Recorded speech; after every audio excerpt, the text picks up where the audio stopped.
Genesis, there's a story of Noah's Ark.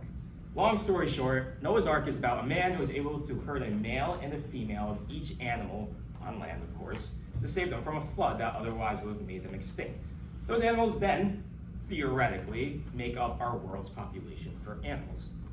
Now what this leads me to talk about is how there are only two genders in our society. Weird link, but it's true. I'm credible to talk about this topic because I did research not only from this class, but from an anthropological perspective, an anatomical perspective, and a psychological perspective as well. You should listen to me today because this speech will make you a smarter person. Throughout the speech, I'm going to go over a couple of different things. I'm going to go over some problems regarding there being more than two genders. I'm going to go over the causes of these problems. I'm going to go over the solutions to these problems. I'm also going to address the opposition. Now that you know that I want to persuade you that there are only two genders in our society, let's discuss the problems. Up until recent world history, there have only been two genders. Starting with the civil rights movement, though, it included many different groups of people getting rights to vote and have other anti-discrimination rights. There's the Equality Act of 1974. This, during the civil rights movement, was passed by the House of Congress. They state that this act prohibits, under the Civil Rights Act of 1964, discrimination on account of sex, marital status, or sexual orientation in places of public accommodation and under color of state law. It doesn't state it in the text, but it also includes gender, meaning that you cannot discriminate someone based on their gender. Now, while this may not seem like a problem, this snowballs into other modern day problems, such as transgender sports. That is Leah Thomas. Leah Thomas is a transgender woman who competes in Division I women's swimming. Now, it may seem unfair that a biological male is in women's swimming, which it should be, because biological males should be competing with biological males because they are physically larger and are naturally born with testosterone, whereas women are born with estrogen in minimal amounts of testosterone.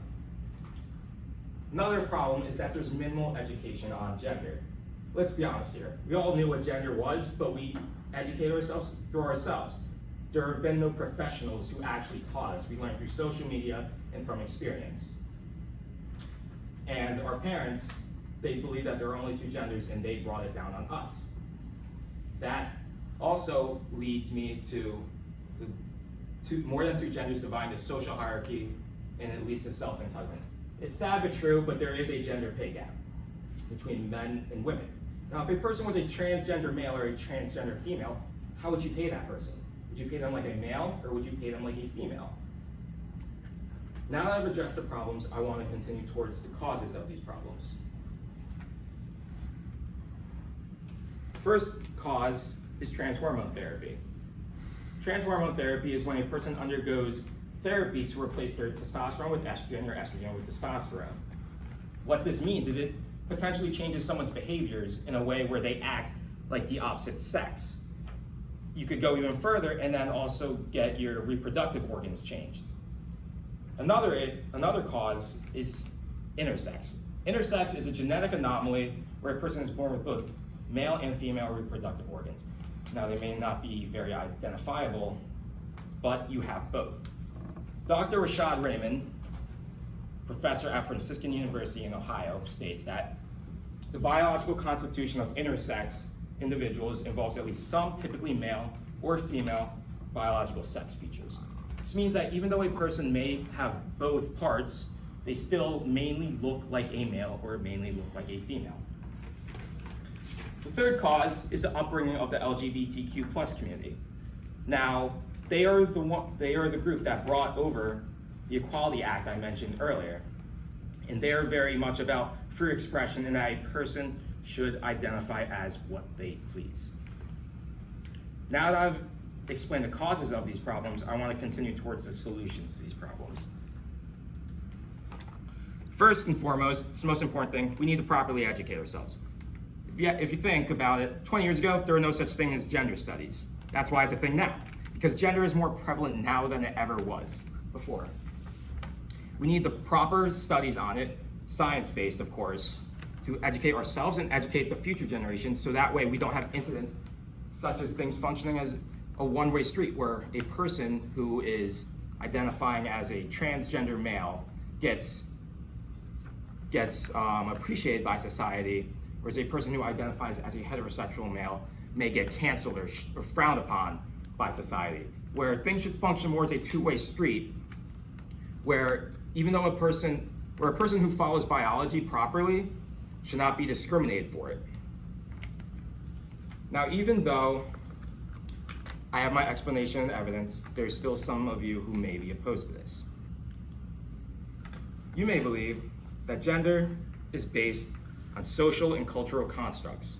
Well, you're wrong, because gender associates with the terms masculinity and femininity, whereas your gender identity is what one's self-perception may be relative to those terms or not to those terms. Not only that, but your identity doesn't even change your biology. Dr. Daniel Howell, writer at Answers Research Journal, states that 2 or more males cannot reproduce, and that 2 or more females cannot reproduce. It doesn't take a rocket scientist to know that, but it needs to be said, because genetically, historically, all other sorts of sciences, you cannot reproduce with 2 of the same sex cells. You need 1 of each. You also may believe that being a non-binary person identifies as a third gender. Well, bi is Latin for 2, or double. And by being a non-binary person, you accept that there is a binary of 2 people. It's just that you're not conforming to that. Lastly, being a transgender is a third gender. Once again, you are wrong, because transgender is switching from male to female or female to male. The National Center for Transgender Equality even states that someone who lives as a woman today is called a transgender woman, and a transgender man lives as a man today. Notice how they only use the terms man and woman, and trans, meaning translation or transformation, you're only going from one to the other. There is no third ideology between these. Now that I've addressed the opposing points of view, I want to conclude, bring things all back together. Today, I've gone over a couple of different things. I've gone over problems regarding there being more than 2 genders. I've gone over the causes of these problems. I've gone over the solutions to these problems. And I've also addressed the opposition.